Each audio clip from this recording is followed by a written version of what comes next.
Qual o cenário hoje do provimento de acesso à internet na área rural do Brasil? Bom, a internet rural ela continua sendo um desafio, tanto pelas dificuldades técnicas, tanto pelas dificuldades econômicas, né? Quer dizer, atender usuários que estão dispersos geograficamente sempre foi uma tarefa bastante complicada, especialmente para operadoras que trabalham com grandes escalas de produção, grandes escalas de clientes.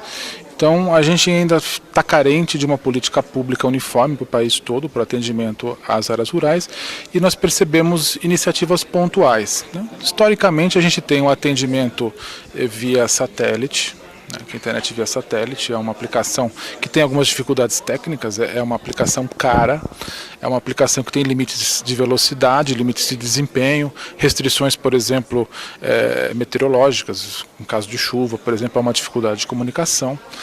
A gente tem a internet via rádio, e aí os provedores que atuam regionalmente, os pequenos operadores, prestadores de serviço de telecomunicações, muitas vezes são os protagonistas desse tipo de atendimento, porque nós estamos falando de áreas remotas que estão fora da área de cobertura das operadoras convencionais, mais conhecidas.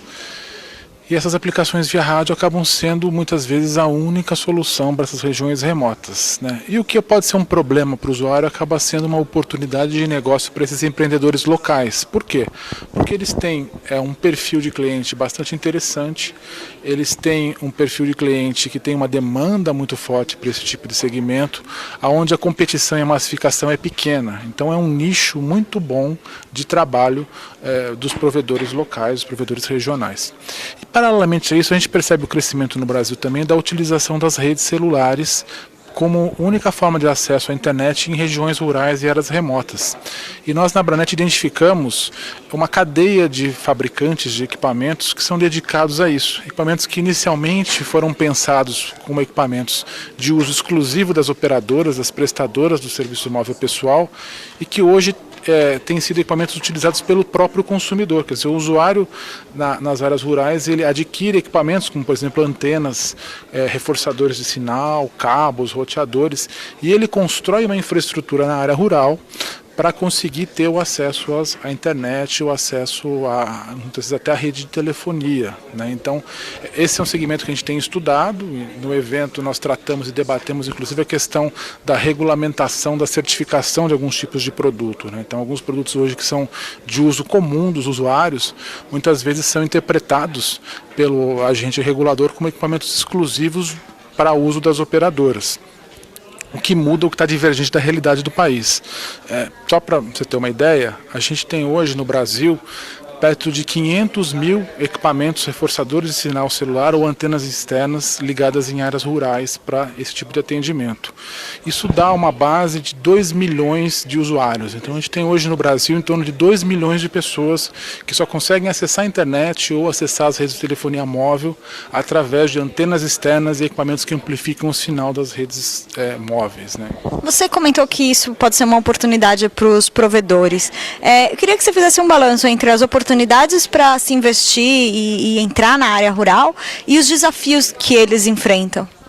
Claro. O atendimento rural ele requer um maior investimento.